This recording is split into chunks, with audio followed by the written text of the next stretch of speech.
In today's video, I'm going to teach you how to sign in to your Viabill account.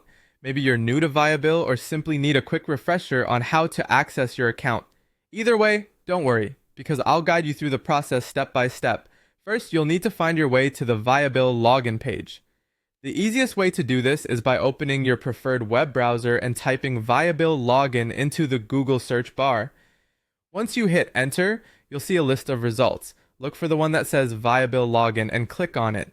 This will take you directly to the login page for Viabill. When you arrive at the Viabill homepage, you'll see an option labeled My Viabill. Go ahead and click on that link. It's your gateway to accessing either the web shop or shopper login portals, depending on what you need to access today. Next, you'll need to select the relevant login option. If you're managing a web shop, you'll want to click on the link that says Log In for web shops.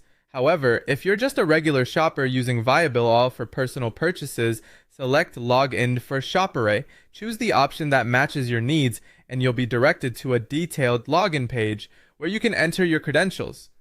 Once you're on the login page, you'll see fields to enter your credentials. Start by typing in your email.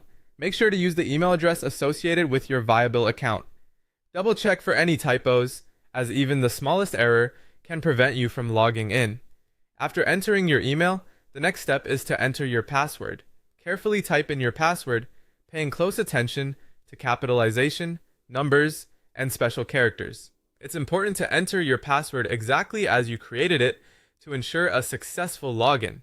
If you prefer, use the Show Password feature to verify your entry before proceeding. With your email and password correctly entered, you're ready to move forward. Locate the login button, usually clearly displayed on the page, and give it a click. This action will take a moment as the system verifies your credentials. And there you have it. If you've entered your details correctly, you'll now be logged into your Viabill account, ready to manage your shop, track your spending, or explore the various features Viabill has to offer. Remember, if you have any trouble logging in, double check your email and password for errors, and consider resetting your password if necessary. Thanks for tuning in, and hopefully this guide helps you log into Viabill with ease.